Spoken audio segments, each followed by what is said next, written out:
Hello दोस्तों। आप सब कैसे हो? आशा है आप एग्ज़ाम्स की तैयारी फुल एनर्जी के साथ कर रहे होगे। केएस एकेडमी आपके लिए लेकर आया है लुसेंट जीके एंड जीएस का निचोड़।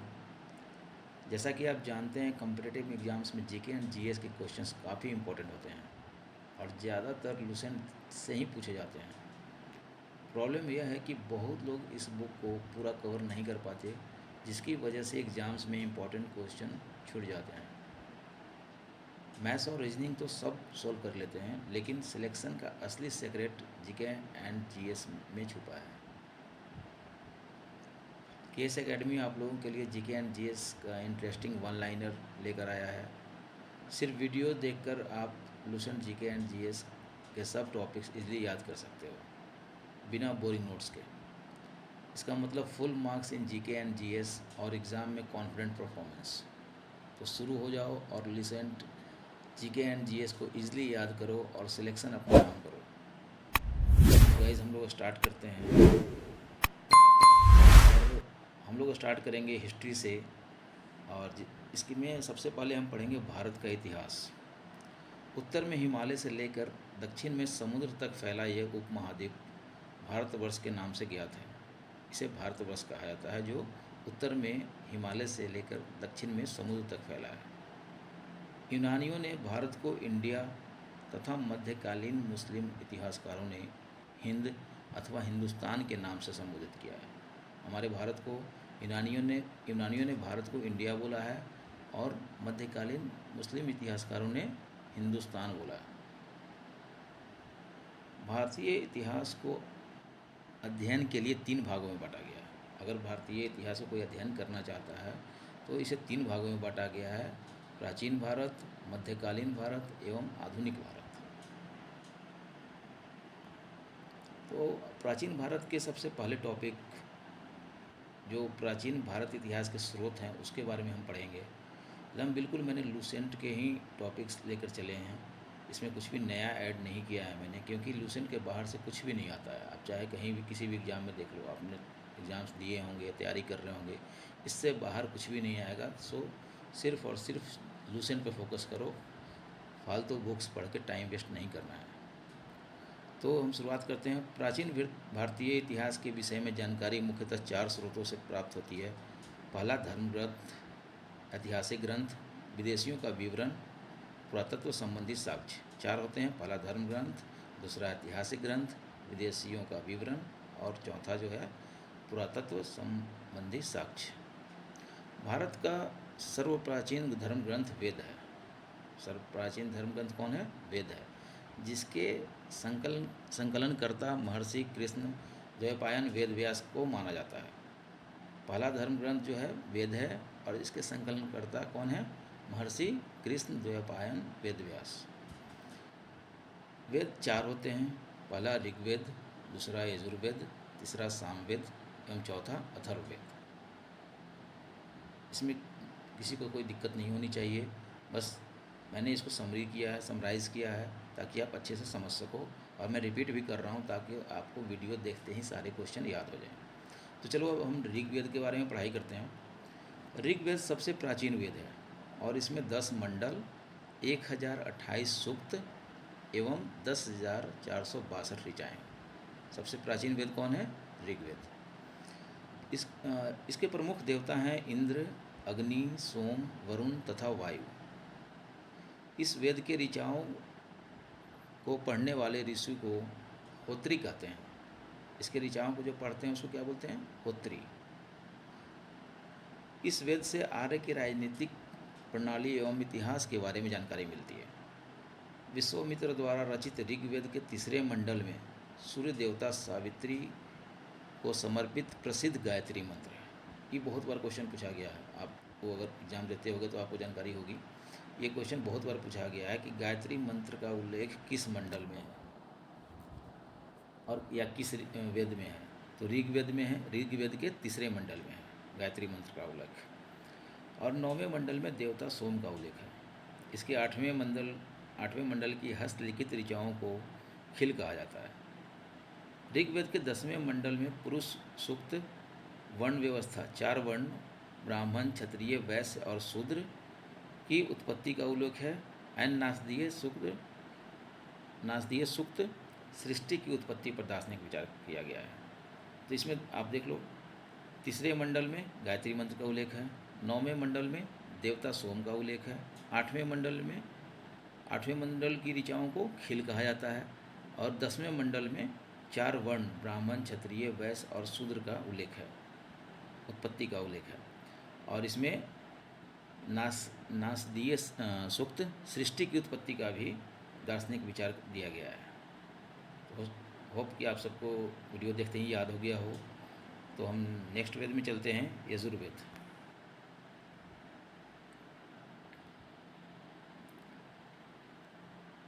यजुर्वेद सस्वर पाठ के लिए मंत्रों तथा बलि के समय अनुपालन के लिए नियमों का संकलन यजुर्वेद कहलाता है। इसमें जो है क्या है, मंत्रों का उल्लेख है, बलि के समय अनुपालन जो नियम होते हैं उनका उल्लेख है। इन सब का उल्लेख कहाँ है, यजुर्वेद में। सीधा सीधा क्वेश्चन पूछता है, मंत्रों का उल्लेख कहाँ है, बलि के समय अनुपालन करने वाले जो मंत्र होते हैं उनका कहाँ है, तो यजुर्वेद में है। इसके पाठकर्ता को अथर्ववेद कहते हैं। यह एक ऐसा वेद है जो गद्य एवं पद्य दोनों में है। ऋग्वेद क्या है, सिर्फ पद्य में है, लेकिन यजुर्वेद जो है वो गद्य एवं पद्य दोनों में है। सामवेद, यह गाई जा सकने वाली ऋचाओं का संकलन है। सामवेद संगीत वेद या गायन वेद के नाम से भी जाना जाता है। इसे भारतीय संगीत का जनक कहा जाता है। अब सीधा क्वेश्चन कोई पूछ देगा, भारतीय संगीत का जनक किस वेद को कहा जाता है, तो सामवेद को कहा जाता है। एंड इसके पाठकर्ता को उदात्री कहते हैं। ठीक है। अब नेक्स्ट जो है हमारा अथर्ववेद है। अथर्व ऋषि द्वारा रचित इस वेद में रोग निवारण, तंत्र मंत्र, जादू टोना, साप वशीकरण, आशीर्वाद, स्तुति, प्रायश्चित, औषधि, अनुसंधान, विवाह, प्रेम, राजकर्म, मातृभूमि, महात्म्य आदि विविध विषयों से संबंधित मंत्र तथा सामान्य मनुष्यों के विचारों, विश्वास, अंधविश्वास इत्यादि का वर्णन है। अब सीधा क्वेश्चन पूछता है, अंधविश्वास के, जादू टोना के बारे में किस वेद में मेंशन है, तो अथर्ववेद में। एंड वेदों को भली भांति समझने के लिए 6 वेदांगों की रचना हुई। यह है शिक्षा, ज्योतिष, कल्प, व्याकरण, निरुक्त तथा छंद। ठीक है। और एक क्वेश्चन बहुत बार पूछा गया है, सबसे प्राचीन वेद कौन सा है, ऋग्वेद। एंड सबसे बाद का वेद अथर्ववेद। ये सब क्वेश्चन डायरेक्ट पूछे जाते हैं, इसमें कोई घुमा कर नहीं पूछना है। अब वेद के बाद हम लोग कुछ इम्पोर्टेंट पॉइंट्स पढ़ेंगे, जिसमें पुराण और आदि ग्रंथों के बारे में है कि किस ग्रंथ का किस वंश से डायरेक्ट कनेक्शन है। ठीक है। तो भारतीय ऐतिहासिक कथाओं का सबसे अच्छा क्रमबद्ध विवरण पुराणों में मिलता है। भारतीय ऐतिहासिक कथाओं का जो सबसे अच्छा क्रमबद्ध विवरण है वो कहाँ मिलता है, पुराणों में मिलता है। इसके रचयिता लोमहर्ष अथवा इनके पुत्र उग्रश्रवा हैं। पुराणों की संख्या कितनी है, 18। पुराणों की संख्या जो है 18 है, जिनमें से केवल 5 मत्स्य, वायु, विष्णु, ब्राह्मण एवं भागवत में ही राजाओं की वंशावली पाई जाती है। ठीक है। और पुराणों में मत्स्य पुराण सबसे प्राचीन एवं प्रमाणिक है। सबसे प्राचीन एवं प्रमाणिक कौन सा पुराण है, मत्स्य पुराण। और ऊपर मैंने एक टेबल भी दिया है जो कि आप देख सकते हो, किस वंश का किस पुराण से कनेक्शन है। ठीक है। विष्णु पुराण से मौर्य वंश, मत्स्य पुराण आंध्र सतवाहन वंश, वायु पुराण गुप्त वंश। ठीक है। अधिकतर पुराण सरल संस्कृति श्लोक में लिखे गए हैं। स्त्रियां तथा शूद्र जिन्हें वेद पढ़ने की अनुमति नहीं थी वे भी पुराण सुन सकते थे।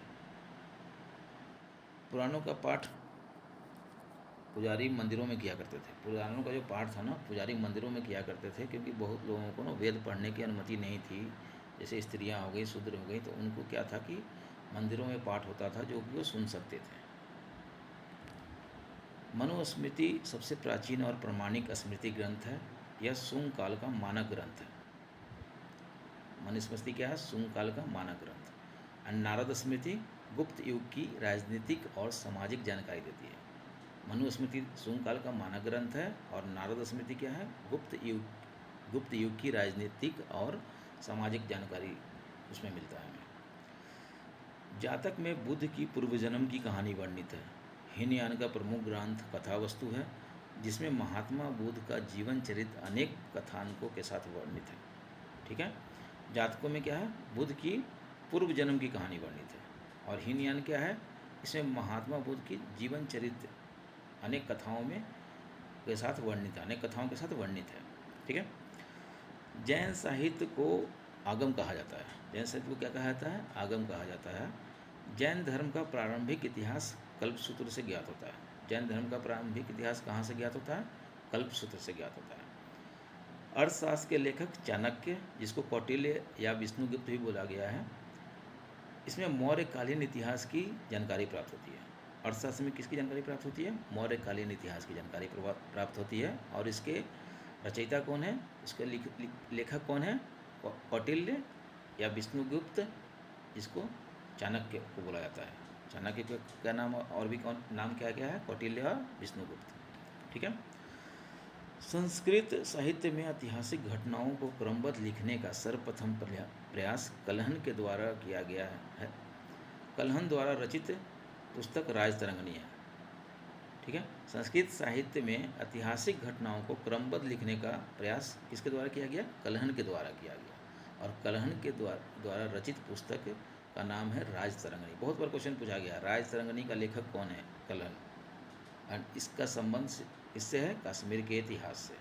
ठीक है, तो मैंने पूरे इंपॉर्टेंट पॉइंट्स यहाँ लेकर आया हूँ मैं, ताकि आपको सीधे इसमें से क्वेश्चन एग्जाम्स में आएंगे, इससे बाहर नहीं आ सकते, क्योंकि लूसेंट से बाहर ऐसे कोई भी एग्जाम में क्वेश्चन आया ही नहीं है।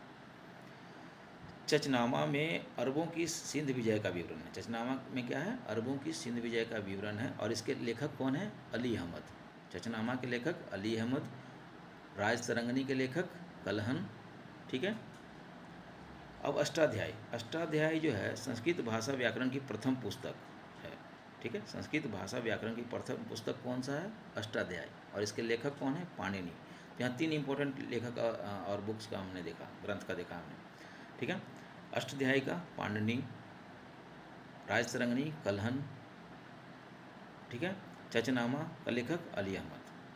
ठीक है, तो अष्टाध्यायी जो है इसमें जो है मौर्य पूर्व और मौर्यकालीन राजनीतिक अवस्था का ज्ञान मिलता है। कल्यायन की गार्गी संहिता एक ज्योतिष ग्रंथ है। नेक्स्ट क्या है, कल्यायन की गार्गी संहिता, ये क्या है, एक ज्योतिष ग्रंथ है, लेकिन फिर भी इसमें क्या है कि भारत पर होने वाले यमन आक्रमण का उल्लेख मिलता है। कल्यायन की गार्गी संहिता में क्या मिलता है, यमन आक्रमण का उल्लेख मिलता है। ठीक है, तो आज हम लोग इतना ही पे ख़त्म करेंगे। Thank you everyone. और अगर आपको मेरा वीडियो अच्छा लगा होगा तो प्लीज़ लाइक एंड सब्सक्राइब करें, ताकि मुझे मोटिवेशन मिले और मैं आपके लिए डेली इसी तरह से वीडियो लाते रहूं। और अगर आप नहीं भी करेंगे लाइक एंड सब्सक्राइब तो वीडियो तो मैं लाऊंगा ही, क्योंकि मैं चाहता हूं कि आप लोग को डायरेक्ट फ़ायदा मिले और डायरेक्ट लूसेंट पढ़ने की कोई ज़रूरत ही नहीं पड़ी। आप वीडियो देखो, कहीं भी घूम भी रहे हो, कहीं भी कुछ भी करते रहे हो, तो आप वीडियो देखो और वीडियो में आपको डायरेक्ट क्वेश्चंस मिलेंगे जो आपको एग्ज़ाम में आते हैं। ठीक है, और आपको वीडियो देखते ही याद आ जाएगा। इसलिए मैं क्वेश्चंस रिपीट भी करते रहता हूँ, जो इंपॉर्टेंट होते हैं, जो उसके बारे में मैं रिपीट भी करते रहता हूँ। तो थैंक यू एवरीवन। आज मैं यहीं समाप्त करता हूँ, और कल फिर मैं नया टॉपिक लेके आऊँगा, जो कि लूसेंट से ही होगा और हिस्ट्री का ही होगा कुछ दिन में। Thank you.